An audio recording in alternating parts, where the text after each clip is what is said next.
Student, कल हमने आपको कक्षा 5 के पाठ 5 ऐनक के बारे में पढ़ाया था कुछ और समझाया भी था। ऐनक इसके बेडब बनारसी दास ने इनको लिखा है। ये सब मैं कल तुम्हें पढ़ा के समझाया था यहाँ तक। उसके बाद अब तुम्हें इधर भी मैंने पढ़ा दिया था यहाँ से, और इधर मुझे पढ़ाना है। ध्यान देना इसके लिए कि मनुष्य का सबके बिना काम चल सकता है, लेकिन आँख के या ऐनक के बिना कार्य नहीं हो सकता। लेखक का कहना यही है, हकीकत भी यही है।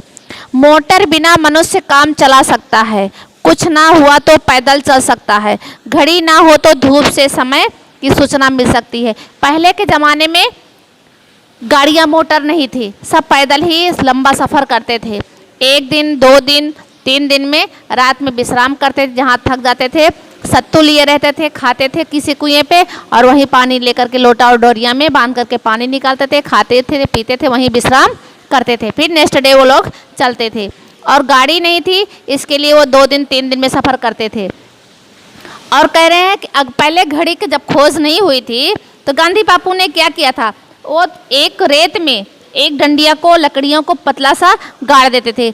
अभी अगर घड़ी जैसे जैसे टाइम बताती है वैसे वैसे उसकी परछाइयाँ बढ़ती जाती थी। जब 12 बजते हैं दिन के तो सीधे परछाई जो है एकदम सीधे हो जाती है। ऐसे कभी भी आजमा के स्टूडेंट ये देख सकते हैं, राइट। और उसके बाद कह रहे हैं कि धूप से समय की सूचना मिल जाती है कि समय कितना हो रहा है। टाइप राइटर ना हो तो दूसरे से लिखा लीजिए। अगर हम टाइप नहीं करवा से पहले टाइपिंग तो होता नहीं था, एक दूसरे से लिखा के लेते थे। परंतु चश्मा नहीं है तो दूसरे की आंख से आप देख नहीं सकते हैं, क्योंकि आंख से दिखता नहीं है तो दूसरे की आंख उधार नहीं मिलती है, दूसरे के कार्य में आंख नहीं देती है, दूसरे के देखने में मज़ा भी नहीं आता। ऐनक से कितना लाभ है, कह रहा है चश्मे का दूसरा नाम ऐनक है, उससे कितना लाभ बताया गया है। बहुत बड़ी सूची कहाँ तक गणना कीजिए। इसकी बहुत बड़ी सूची है। गणना मतलब गिनती। आँख में कोई धूल झोंकना चाहे तो आपकी ऐनक रक्षा करेगा। देखते हैं आज वर्तमान में बच्चे जब भी बाइक चलाते हैं या कहीं बाहर निकलते हैं तो चश्मा लगा लेते हैं। उससे क्या सुरक्षा होती है, जो तेज़ चल गाड़ियाँ जाती हैं उनके रफ्तार से जो धुएँ उड़ते हैं, छोटे छोटे कण उड़ते हैं, वो हमारी आँख में नहीं पड़ पाते हैं, उससे हमारी सुरक्षा होती है। और लेखक कह रहा है कि अगर कोई धूल फेंक रहा है आपकी आंख में तो उससे भी ऐनक रोक लेगा, आपकी आंख में नहीं जाएगा। दूर की चीज़ देखना हो तो ऐनक दिखा देगा, अर्थात वह आपका दूरदर्शी बना है। आंखें उड़ना चाहे तो यह ढाल का काम करेगा। लेखक कह रहा है कि अगर आंखें उड़ना चाहे तो ये एक तलवार बन करके खड़ा है। आंखें उठना चाहे तो यह ना उठने देगा, ठीक प्रयोग हो तो आँखों को बैठने भी ना देगा। आँख आने वाली हो तो यह आने ना देगा। आने का मतलब जानते हो ना, जब कभी कभी मोटी मोटी आँखें देखने लगती हैं, रेड कलर हो जाता है। आँख जाने वाली हो तो यह रोक लेगा। जाने का मतलब जब रोशनियाँ कम होने लगती है, नहीं वो चलती नहीं है, गतिमान नहीं है, खाली उनकी समय और सीमा निर्धारित की गई है। जैसे जैसे उम्र बढ़ती है वैसे वैसे आँखें की रोशनियाँ कम होती हैं। आज तो वर्तमान की स्थिति ऐसी है, जनरेशन हो गया है कि छोटे छोटे बच्चों को भी चश्मे लग जाते हैं, क्योंकि उनकी खान पान का सही समय नहीं देखते हैं, देखभाल नहीं हो पाती है। पहले के ज़माने के लोग स्वच्छ भोजन करते थे, आज के ज़माने में लोग क्या करते हैं, बाहर की ज़्यादा चीज़ें ज़्यादा खाते हैं और पौष्टिक वाली चीज़ें नकारते हैं। इसीलिए तरह तरह की बीमारियाँ, तरह तरह के प्रॉब्लम बढ़ते जाते हैं।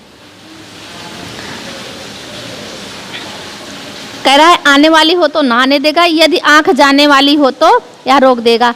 आप कहीं आंख चुराना चाहें तो चश्मे के पर्दे से चुपके से चुरा सकते हैं।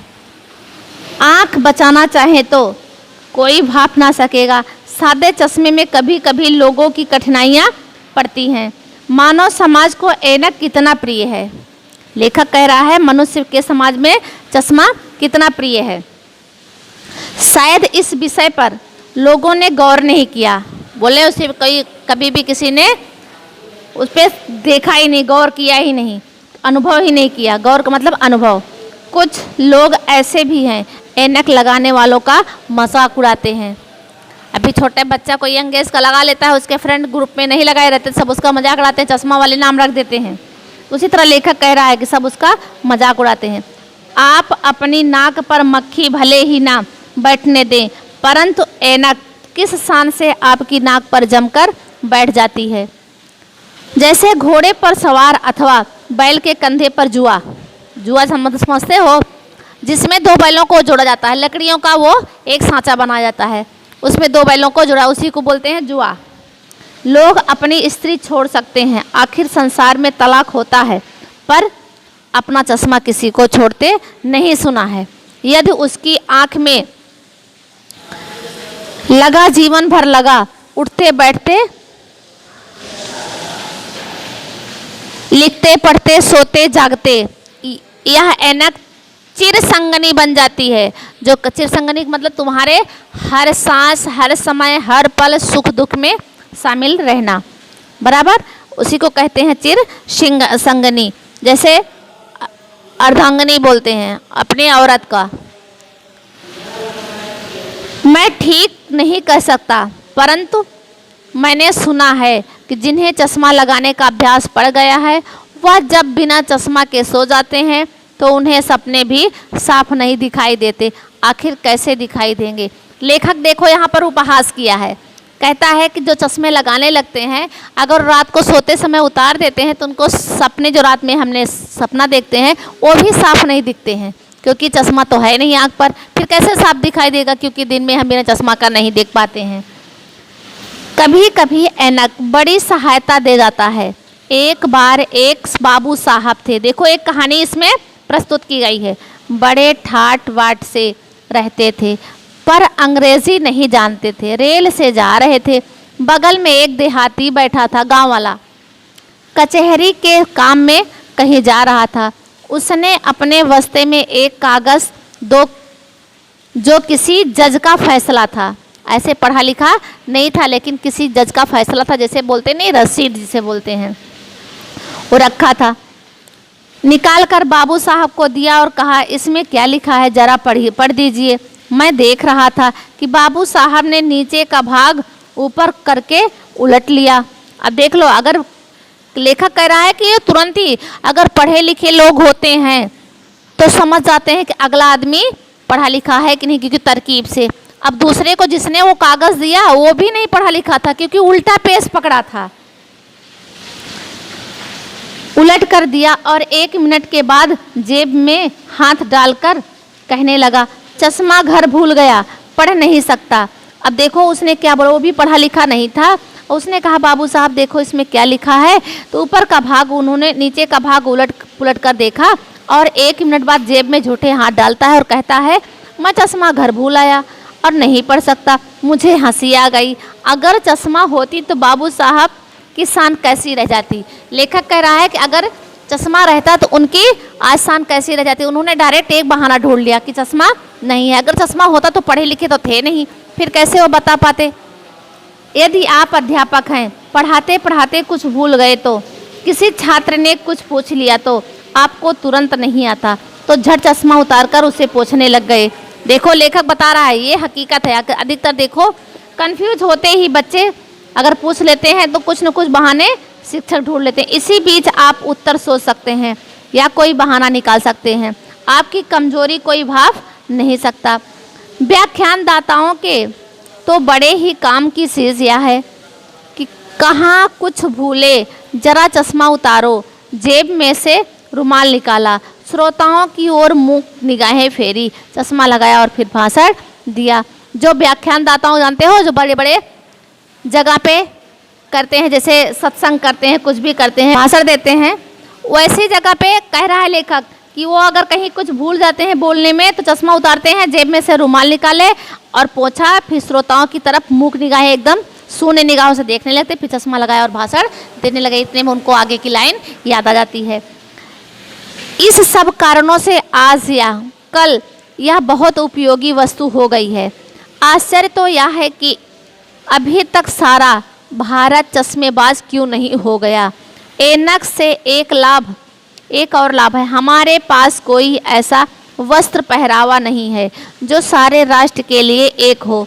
कोई कोट पहनता है, कोई अचकन पहनता है, कोई चपकन, कोई धोती, कोई लंगोटी, कोई सूट, तो कोई कुछ, कोई पगड़ियाँ और कोई टोपियाँ में भी भेद है। गांधी जी भी टोपी भी सब लोग नहीं पहनते।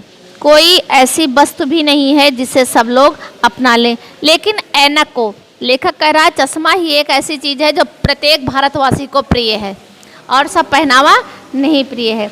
ऐनक ही ऐसी चीज़ मालूम होती है, इसे अमीर, गरीब, मजदूर, मालिक, स्त्री, पुरुष, हिंदू, मुसलमान, बौद्ध, जैन सब लोग लगा सकते हैं। लेखक ने देखो कितने अहमियत से बताया है कि ये चश्मा ही एक पहनावा है जो अमीर से अमीर, गरीब से गरीब, मजदूर भी और मालिक भी, स्त्री भी पुरुष भी, हिंदू और मुसलमान दोनों, कोई जाति का भेदभाव नहीं है, ना ऊंचे बड़े नीचे का है, ना छोटे बड़े का है, ना अमीर का गरीब का, सबका पहनावा चश्मा है।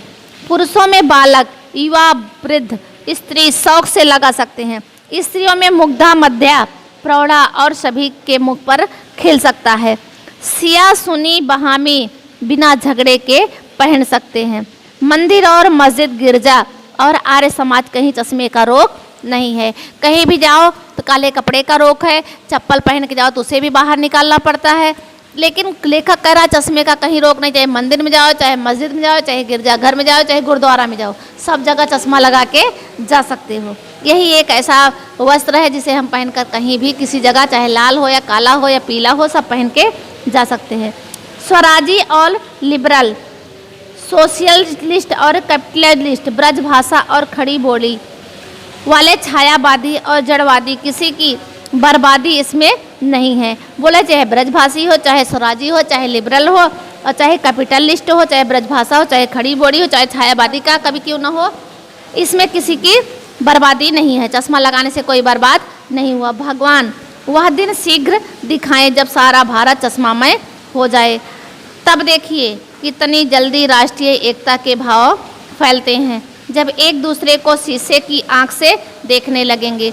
देखो इसमें लेखक ने पूरा चश्मा के भाव को दर्शाया है और कहा है वो दिन कब जल्दी आएगा कि सब, जब छोटे से बड़े, बूढ़े से जवान सब चश्मा लगा के एक दूसरे को एक ही भाव से देखेंगे। इसे समझना और इसका हम कल प्रश्नोत्तर कराएंगे।